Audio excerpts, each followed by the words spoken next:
ਤੁਰੇ ਆ ਰਹੇ ਨੇ।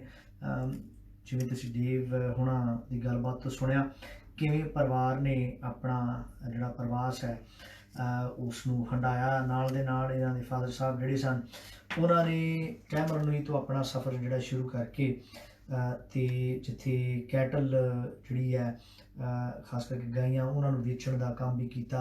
ਫਿਰ ਲੱਕੜ ਦੀਆਂ ਮਿੱਲਾਂ ਜਿਹੜੀਆਂ ਨੇ 50 ਬੰਦਿਆਂ ਦੇ ਨਾਲ ਉਹਨਾਂ ਨੇ ਬਿਜ਼ਨਸ ਨੂੰ ਵਧਾਇਆ। ਇਸ ਤੋਂ ਬਾਅਦ ਰੈਂਟਲ ਵੀਡੀਓ ਬਿਜ਼ਨਸ ਜਿਹੜਾ ਹੈ ਉਸ ਦੀ ਗੱਲ ਕੀਤੀ। ਇਹਨਾਂ ਦੇ ਮਦਰ ਜਿਹੜੇ ਜ਼ਬਾਨਾਂ 5 ਜਾਣਦੇ ਸਨ ਤੇ ਇੱਥੇ ਵੀ ਇਹਨਾਂ ਨੇ ਆਪਣੀ ਇਸ ਕਲਾ ਨੂੰ ਜਿਹੜਾ ਜਾਰੀ ਰੱਖਿਆ। ਬੜਾ ਇੰਟਰਸਟਿੰਗ ਹੈ ਇਹ ਸਾਰਾ ਚੈਪਟਰ। ਤੇ ਇਹਨਾਂ ਨੇ ਆਪਣੇ ਮਾਂ-ਬਾਪ ਦੇ ਸੰਸਕਾਰਾਂ ਨੂੰ ਲੈ ਕੇ ਕਿਵੇਂ ਉਹਨਾਂ ਦੀ ਜ਼ਿੰਦਗੀ ਦੇ ਵਿੱਚ ਇਸ ਨੇ ਬਹੁਤ ਵੱਡਾ ਰੋਲ ਅਦਾ ਕੀਤਾ। ਇਹ ਸਾਰੀਆਂ ਗੱਲਾਂ ਅਸੀਂ ਜਿਹੜੀਆਂ ਤੁਹਾਡੇ ਨਾਲ ਸ਼ੇਅਰ ਕੀਤੀਆਂ। ਹੁਣ ਉਹਨਾਂ ਦੇ ਬੱਚਿਆਂ ਦੇ ਨਾਲ ਅਸੀਂ ਗੱਲ ਕਰਨ ਜਾ ਰਹੇ ਹਾਂ। ਸੋ ਸਾਡੇ ਨਾਲ ਇੱਥੇ ਸਟੂਡੀਓਜ਼ ਦੇ ਵਿੱਚ ਅਵੀਤਾ ਤੇ ਯੈਸਮਿਨ ਜਿਹੜੇ ਨੇ ਆ ਚੁੱਕੇ ਨੇ। ਅਸੀਂ ਉਹਨਾਂ ਨੂੰ ਜੀ ਆਖਦੇ ਹਾਂ ਤੇ ਇੰਗਲਿਸ਼ ਦੇ ਵਿੱਚ ਇੰਟਰਵਿਊ ਜਿਹੜੀ करना चाहेंगे। So Avita, I should just carry on asking in Punjabi the questions. You'll be able to. The question I would like to ask, and you've got a shared heritage, and of course, your dad's heritage, which goes back to 100 years, starting from India, and how do you see that as part of your life? One of the first things I actually tell people when I meet them is that I'm half Indian. It's quite like wow. one of the more exciting things I have to say. And, I'm always asking a lot about the heritage. And it's generally quite a nice, it's quite interesting and fascinating story to tell, like where you come from and how you came to be here, especially because, being like half Indian. Not everyone's half Indian, not everyone's Indian. It's quite exciting and different. Especially where you live and go to school, which in Ponsonby, that's actually not very common, is it? No. Yes, at our primary school actually, there was an ongoing thing where one of the ethnic people, we were the 2 and 4 ethnic kids at our primary school, which is a bit of a joke now because being half Indian, we're not exactly as ethnic looking as. No, I wouldn't pick you as but of course I've got cousins who are just like you, I tell you. So I guess Adita, you actually are a prefect in your school as well, so it looks like you've got the Indian nerdy genes. Yes, so tell me more. Yes, I'm communications prefect, so yes. Yeah, that would be pretty good for next year. I do a lot of stuff with the library and like the yearbook and just do a few speeches, so that should be pretty good. And I actually did write a little bit in my application of being a prefect about my heritage, so that was, maybe that might have pushed me over the edge a bit, I'm not sure. Indeed. Well, it's quite a unique heritage in itself that, it's Punjab, a northwestern state, and of course your great grandma was part of a partition, that migration that happened. I mean, something that really shaped her views in a way, because she was kind of moved apart. So I mean, exploring your heritage, you say you are getting interested now. Your dad was saying that probably one of these days he is going to take you to India. So how does that play out in your daily life? I know it's a very small part, but still in terms of the values, how do you see that heritage? I mean, definitely in my day-to-day life, it is quite inspiring to look back at where they came from, especially in school subjects when you write about your heritage.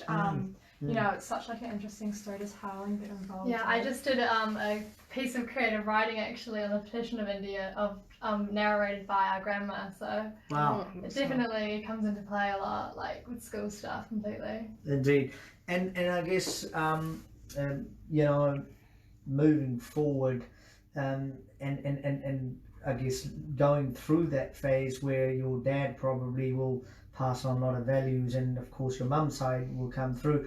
And then how do you see that balancing out in your lives in the future? Because obviously your next generation and probably would like to know about that as well. It's quite a 100-year legacy, which I guess it's the reason we are talking about this. There is a common ground in terms of your roots starting from Punjab and now here we are sitting in a radio spice, which is a Punjabi radio station, you know, discussing all of this. So anything that you feel that will stay with you that is, you know, very uniquely Indian, as to put it? Yeah. I'd definitely say the ambition to work harder. Like, you know, you see your grandparents being immigrants in an entirely new country, entirely new surroundings. So, you know, it really like pushes you and drives you to just work harder and do better than we can. Indeed. I wish you both all the best with your journeys, your studies, and so Vita and Yasmin, thank you for bringing your dad and coming here, I guess. So it is fascinating to see the progress in 100 years, as to say, which is remarkable. So Dave, I guess my question, and obviously people would like to know, what do you do these days? I've in property development. We've set up modular housing manufacturing in China, so we've designed our own flat pack houses, which I've got a couple of contract plants in China that'll going to build them, and we're going to scale out affordable housing. So that's the next project. Plus I built some stuff for the government for Kaingora, for do subdivisions and build houses for them. And then I've got another infrastructure project. We're trying to build the first new port in New Zealand in 100 years. So which is up in Whangarei, you mean? No, in East Cape. So East Cape.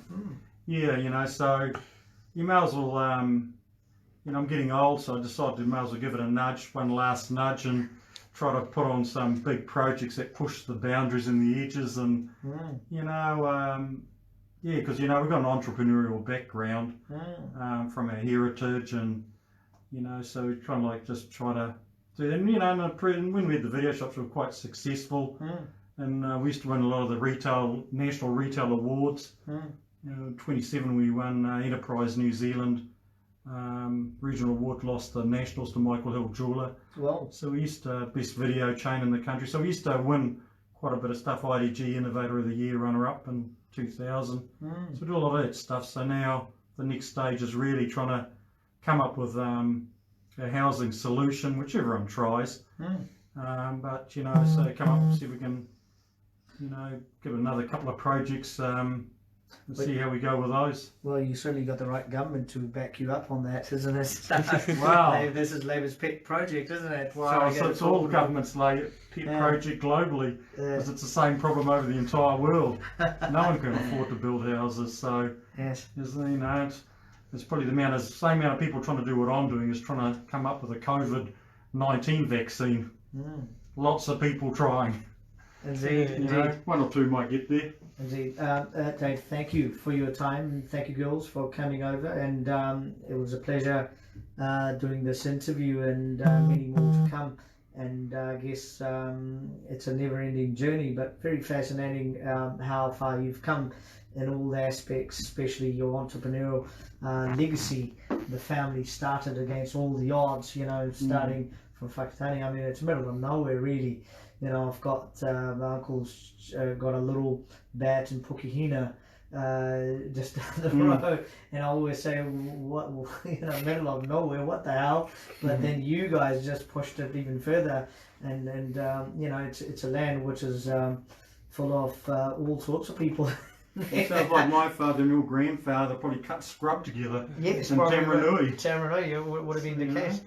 Great granddad indeed in the second Randhawa, he was cutting gorse, and you know, your scrub for a very long time, which was basically what they did. There was no other work. No. And that's how they first made their fortunes, and in fact they bought their first farm from the Maoris because nobody else would sell them a farm.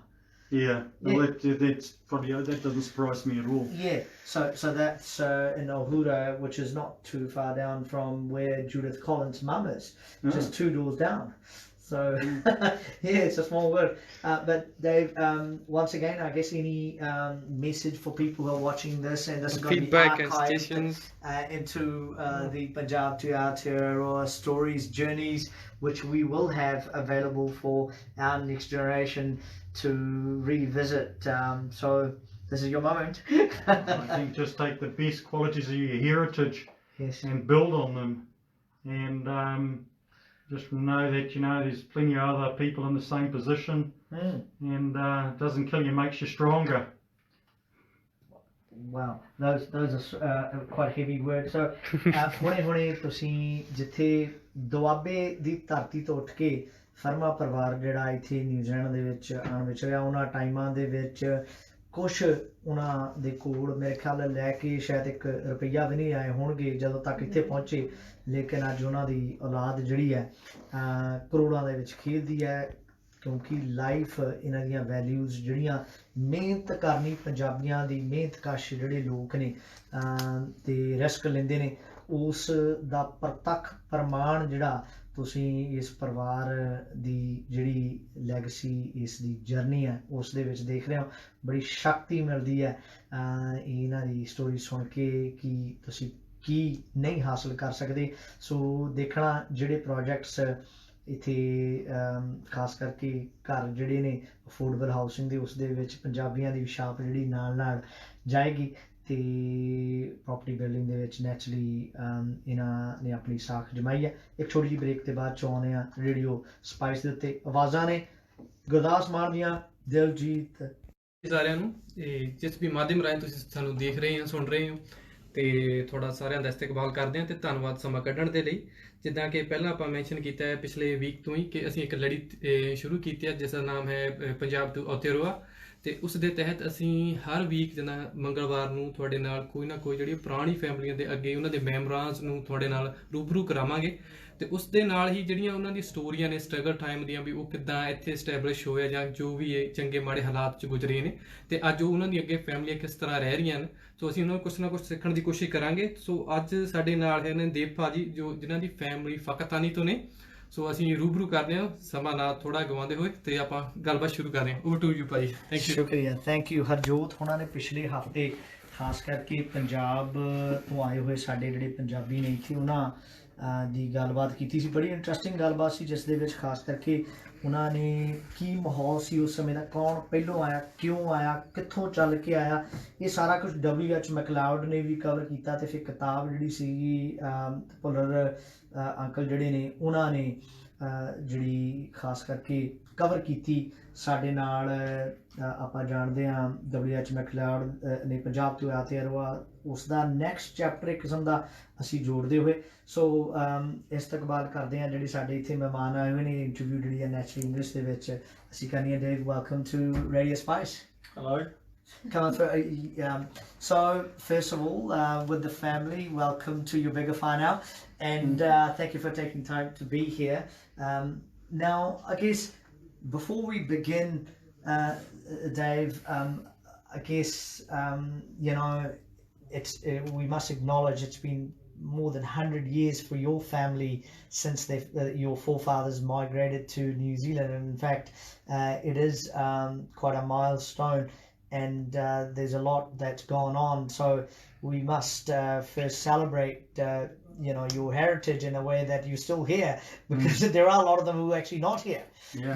And we've spoken about that as well. So I guess my first question, when did the family decided to pack up the bags from Punjab and started heading towards New Zealand?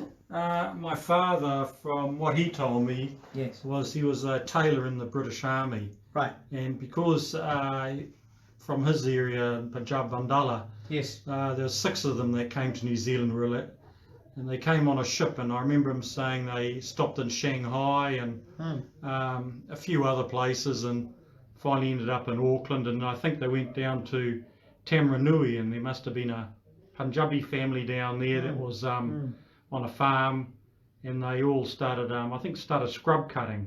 Correct. When they first came to New Zealand. Cutting gorse and scrub. Yes. Yeah, and then after a period, there's another must have been another Punjabi in Australia, and so they went to Australia and helped him out on a farm for a couple of years, and I think he came back to New Zealand around 1920. I think he turned up 1960, maybe 1920. All right.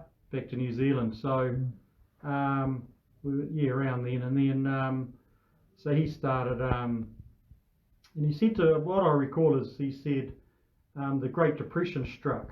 Correct. And he said there was no work, so he came up to Auckland and came to Port of Auckland, and he saw the ships were going out, and he said to someone, you know, where do you get the boxes for the butter from? Yes. And they said, oh, it's Kahikatea white pine.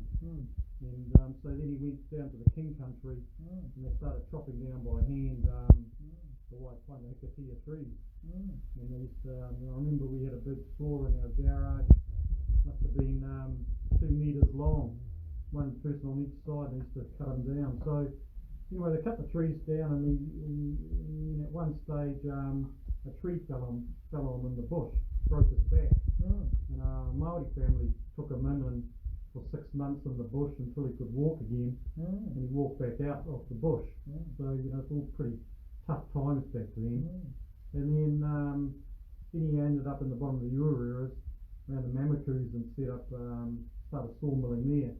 But what happened by then, being an immigrant, being entrepreneurial, and trying to make his way in this country, he ended up with 50 odd people working for him in a big steam engine at the sawmill. What year would that be? I mean, this is quite remarkable given the fact that most of the Punjabi migrants were staying in Tamarunui, or some of them actually moved to Waikato, like my forefathers did. But just going to Whakatane, I mean, that's like never heard of. So No. what?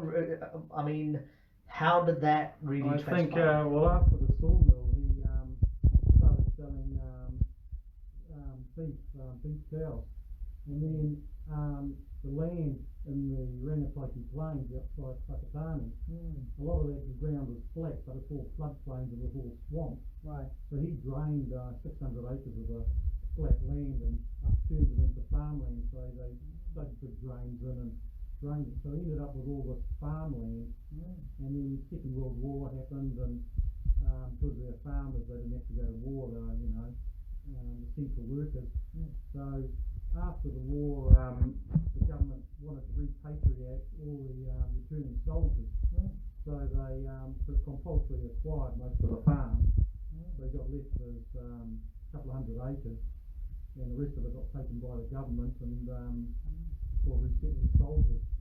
So then, around then, I think after the war, he decided he better get married.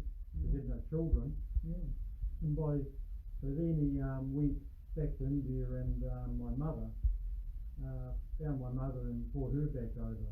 And what year would that be? Around 1950, 1955. And she had been born in Lahore and had been displaced during the separation of Pakistan, and but she had most of her family got killed, and so she ended up in Indian Punjab side, and I was saying she was an educated lady, a university educated, but she knew 5 languages. I was just amazed in your write-up. So 5 languages she could speak. Yes. Yeah, Sanskrit was one of them. So she was trained in classical dancing and stuff. So and then she learned Urdu when she got after separation, and then she got a job resettling all the refugees, and she got awarded a certificate by Lady Mountbatten. Wow. And then anyway, so my father came over, then she came to New Zealand, and then we got brought up on the farm, the dairy farm in Whakatane, and me and my brother and my sister. And my sister went to university. My brother went off and did an ag course at Lincoln or something, and then and I just became a motorcycle mechanic. So just before that, Dave, do you remember? I mean, in terms of travelling, your mother, the Davis, spoke about what ships they took from India. I mean, were there P&O?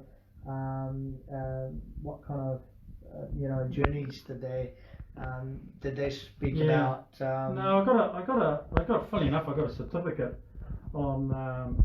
I found a thing at the British Overseas Airway Corporation, BOAC, about 1955. Must have been my father went to get my mother. But when you used to fly to the date line, or when you used to fly to the hemisphere over on one side to the other, they used to give you a certificate. Oh, wow. So there wasn't obviously too many planes then, because he were on the side. And, but no, they didn't say which boat. You know, a long time ago was that trip. I did try to find out the ship, the records here, but couldn't find out the other one. I got them, the other one, the come on 30s or 40s. And they have mentioned your father's name, but I haven't tried your mother's name yet. But No, she would have come over on a plane. That's really the most of them were that you travel from Calcutta to Singapore, and then from Singapore to Fremantle, Perth, and then from there to Melbourne, Melbourne to Sydney, and then you fly over on a seaplane to Auckland, and that was the norm. And that was a 6-month journey. That's a long time. It is indeed. So your dad must have made a bit of fortune that he was able to fly. Well, the farmers were allowed to, because they had foreign, because they're exporters, yes, they were foreign exchange. So we always used to have a new car every year, because only the farmers were allowed to buy foreign currency to spend. So maybe the same thing happened with the planes, they're allowed to buy air tickets. Right. And you that once your mother came back into New Zealand, then obviously your family started to settle into the Whakatane, and so yourself growing up, in terms of your earlier memories going to school, I mean, how was it? Well, when we grew up, we grew up pretty westernised by the fact that within 100 miles, there was an Indian family, which was us. There was a Chinese family at the fruit shop, and there was an island family at the mill in Cowrell, and the rest of it was all Maoris and Pakeha. Right. So there was no there was no foreigners, there was nothing. We grew up, so pretty much we grew up like just the average Kiwis, pretty westernised. Yeah. Yes. So, and also, we don't know the part. Yeah. Yep. Carry on. Yeah, so it's kind of a bit hard when, we'd have to drive to Rotorua. Parents would have to drive us to Rotorua or Auckland, or sometimes in the Waikato to the nearest Indian families. And every so often one would turn up, just as they do now. Yeah, true. It's a bit of a big trip away. I think you probably had a couple of families who lived in the Whakatane, but mostly they were based on King Country, I would say. Yeah, they were. We used to go see a farming family in the King Country, and another one further out. And then come to Otahu up here and go to Rotorua. It's mostly the good tradies in Rotorua, which we see a lot of. You have mentioned the Gordon, is it Mr. Gordon? Yeah, Tako Gordon. And also Grammeet from Te Puke. Harjot SIngh, we used to see her. And Harjot is Harjot is Harvinder's dad. Banta Singh's family. So I guess your mum was quite active in terms of performing cultural dances. She was. Yeah, and especially celebrating. The other day, somebody said to me, I put a caption out celebrating India's independence, and the guy from that happened to be living in Whakatane now, said, well, when is this happening? And I said, well, it happened about 75 years ago. so that would have been something going to your with your mum to these kind of functions as well. Yeah, my mother was pretty active, pushing. We used to have the holy garden. She built the holy gardens out there on the farm and built various temples and fountains, and then used to take guided tours through there, and then perform Indian classical dances. And every year she used to put a big show on with the Lions Club to raise money, and so there was a lot of cultural activities from my mother. And also she was very devoutly spiritual too. So her ancestors were, she was Brahmin, so her ancestors built some temples up in northern India a few generations ago. So she comes from a very spiritual background. One of her forefathers gave away all his fortune and walked around India barefoot. Yeah. So very spiritual background on my mother's side. So I guess with your mother, you must have travelled quite a bit since you said she was well connected with the spiritual roots. And so did you ever make a journey back to India? Yeah, I went back to her once to Dehradun, and she was a satsangi.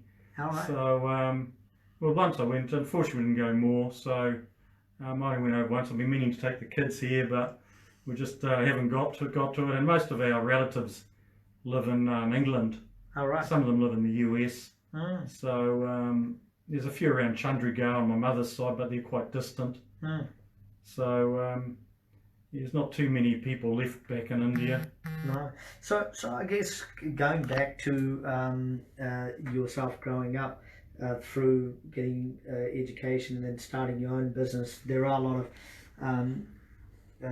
pictures, photos of you and your brother running a business as well. Yeah. And then, I mean, I got to know that the rental, the good old video rentals was started by you guys as well. So tell us, so how did that? Well, my mother, when she came back from one of her trips from India, Yeah. she used to always stop through Hong Kong or Singapore. And I think she'd been through Hong Kong, and so she said, I saw these things you put on this machine, and on your TV comes on movies. Yes. And back then that was quite a big thing. And we said, what are those called? She goes, called videos. Mm. So then we rang around and we found a video machine, cost us $3,000 back then. It was as big as a suitcase. Mm. And we opened up the third, with the third people in the country to put videos in. Mm. So we put them in, and then I went, we used to have a record shop and a clothes shop, me and my brother. Mm. And then I went to the States for a year and worked in video there. And then when he rang me and said, you better come back, the videos gotten so big in the record store, we got to open up a video store. So we didn't know too much about business, so we opened up a video store, and then we're selling all the video machines. And it's quite funny, I said to my brother one day, I said, we've been selling these video machines for 2 months, and we've always got $60,000 in the bank because we don't have to pay for them until the 20th of the month following. Yes. And I said, I've worked out $60,000 is enough to open up another shop. Right. So we went and opened up another shop, so suddenly we doubled up the amount of cash we had. Right. So then we just kept opening up shops, and we had 50 in the franchise buying group in the end, and we had about 10 company-owned ones. So we at one stage we were the biggest private investors in video in New Zealand. And what year would that be? I mean, this is quite back 1982 we started. Yes. And went through to the 2000s, but we're top 5 purchasers of videos in New Zealand and top 10 in records, because you have record stores as well. So we had quite a busy little retail group there, and we got into property as well, because we started investing surplus cash into property. So we ended up, me and my brother, by our mid-20s, I think like by late 20s, me and Des had something like 15 commercial buildings around the central North Island. So we're very successful at a young age. And due in no small part to my mother and my father, because she was an immigrant, they're immigrants, they used to push our aspirations up. You got to do well, you got to push up against the odds, because when you're a minority in any country, not just New Zealand, you've got to actually be that much better and work that much harder. Yes. Just to get ahead or to level peg with the people of that country. So we I was telling the kids on the way out, we used to get a lot of adversity. You'd have people from the local white businessmen call me into their shops, say, hey, don't take us on, we'll cut your throats, So we used to get called in, saying, we run this town, you guys know your place. So, you get all that stuff and you just ignore it. Because you don't have any better anyway, especially when you're young. So if you were cutting down the video rental business, you actually had like a life threat coming before. I find that quite fascinating. So I guess, I mean, 50 stores, that's incredible. That's quite a size. And I guess your mum must have seen you guys, go through this, and what were her thoughts? And I guess. No, she was pretty. She was pretty happy and pretty proud of us. my father was, you know, an old farmer, so he just said to be happy with what you got and don't, you know, why are you doing all this? And my mother, on the other hand, you know, she was quite an astute businesswoman, my mother, and she, you know, the main thing with her is, I was saying to my kids, you know, she used to push our aspirations up, you know, and you felt, because we're also Indian, you felt like you couldn't disappoint your parents. You know, that's the good cultural side of being Indian, that there's a strong, you know, that you do the right thing. And also my father, you know, he was dead honest and had a reputation for being a very honest cattle dealer, dairy farmer. And well respected because of that. And my mother, being spiritual, you know, we got brought up with good personal ethics and values, and sometimes, you know, you don't get ahead as fast, but I think those kind of things shape you as a person, that background and heritage. And I think you know, what doesn't kill you makes you stronger. So we've had to battle our way through, and even now, you know, I still feel sometimes on the back foot because of my heritage, but you know, if you work harder and you work smarter, you know, that's how you prove yourself. You'll get through it. And Dave, I guess spending time with your mum and dad, obviously they would be conversing in Punjabi with each other, I guess. So was that the case? Or? They did. We used to know Punjabi, but unfortunately, when we went to school, we decided we'd only go down to one language because we were speaking Punjabi at school, and we couldn't. When we were getting taught, we'd come out with Punjabi words. So yeah, so not so much. My father wasn't. Not so much. My mother did. But yeah, you know, we've got, unfortunately, that part's been lost to the thing, which is probably not a good thing, really. And I guess coming through with that journey now, that this year, you know, from 1920 onwards, I mean, of course, we spoke about 1916 when you first initially arrived into New Zealand, and now, you know, into 2020, it's about 100 years. So it's quite a long legacy, you know, and now you've got the kids. We'll be speaking to them very shortly. But I guess I wanted to hear from you, Dave, like being of a Punjabi, you know, background, heritage, how did that play out in your journey, you know, up to this point? Yeah. Well, I think, as I said, you know, you've got cultural values there, and you know, we're very strong family values, even with my wife and my two kids. You know, I think that plays through. You know, you're very strong to the family values. You put your children first. You know, you put yourself out for them. You know, probably a bit more Western world's a bit more self-centered, as you know, they put themselves as well first before their kids. So I think the family values is probably the main thing that shaped us, and also, you know, doing the right thing and being quite honest and transparent. I think those also shape you as a person. But also, and I think also, as I said, being a minority, it probably makes you tougher and stronger. And you know, you learn resilience, and you learn to keep pushing. And you don't take no, or people say, oh no, you can't do this or you can't do that. I get that all the time, even now. You know, and I think, some people have got their own agendas, some people don't know any better. But you just think, you know, I'll forge my own path and you know, do as well as I can. And you know, I'm grateful that my father did settle in New Zealand. You know, when I was young, I went and lived in America, and I thought, oh, you know, New Zealand's a bit boring and all that.